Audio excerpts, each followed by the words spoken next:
આજથી પ્રાપ્ત થઈ રહ્યા છે। આજથી ભુજ મુંબઈ વચ્ચે એર ઇન્ડિયાની વિમાની સેવા શરૂ થઈ।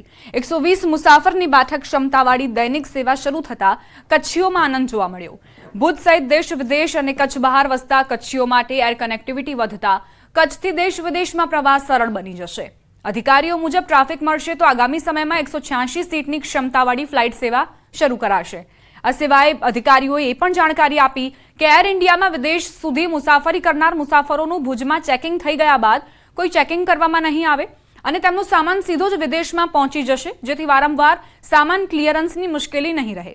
આ સેવાની શરૂઆતથી મસ્કત, લંડન, અમેરિકા સહિતના દેશોમાં વસવાટ કરતા સૌ કચ્છીઓમાં ખુશી છવાઈ છે। एयर इंडिया ने अपनी एक फ़्लाइट शुरू करी है जो डायरेक्ट लंदन से कनेक्टिविटी देगी। साथ ही मैं सभी शहरवासियों, सभी कच्छवासियों से बताना चाहता हूँ कि ये जो फ़्लाइट है इसमें आपको यहीं से थ्रू लंदन तक के लिए कनेक्टिविटी मिलेगी। आपको यहीं सारा सामान ले लिया जाएगा आपसे, और जो इंटरनेशनल आपके हैं बिज़नेस क्लास साथ साथ इकोनॉमी क्लास का जितना भी आपका लोड कैपेसिटी है वो यहीं से आपको मिल जाएगी। Not only for the Mumbai Kutch, which is going to connect the whole over the world, America, UK, Africa, Gulf, Muscat, Oman, सबका। So slowly they are starting and they are thinking very seriously about how to improve the connectivity. तो मेरे पास कोई शब्द नहीं है आनंद की और खुशी के। અમે લોકોને બધા વિચારતા હતા કે અમે ફ્લાઇટમાં જઈએ, પણ ટિકિટ બહુ જ મોંઘી હતી। પણ air India is blessing for us. અમારા ઠાકોર જે મારી સાથે છે ને, અમને એર ઇન્ડિયાની ફ્લાઇટ નવી ચાલુ થઈ અને વી આર લકીએસ્ટ કે અમે ફર્સ્ટ કસ્ટમર છીએ।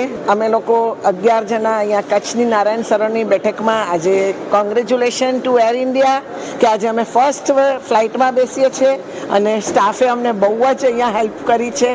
અમારો આટલો સામાન હતો પણ એ લોકો વી આર વેરી હેપી કે અમે આજે એર ઇન્ડિયાની ફર્સ્ટ ફ્લાઇટમાં ફર્સ્ટ।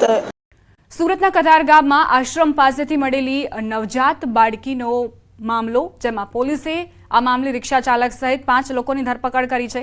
શહેરના કતારગામ વિસ્તારમાં બાળ આશ્રમ પાસે સોમવારે ત્યજી દેવાયેલી હાલતમાં એક નવજાત બાળકી મળી આવી હતી।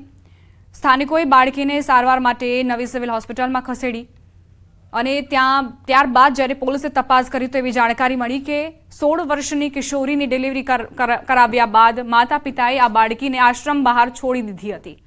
બાળકીનો જન્મ થતાં તેને રિક્ષામાં લઈ જઈ બાળ આશ્રમ પાસે મૂકી દીધી હતી। આ મામલે કતારગામ પોલીસે ડોક્ટર, રિક્ષા ચાલક સહિત 5 લોકોની ધરપકડ કરીને તપાસ શરૂ કરી છે।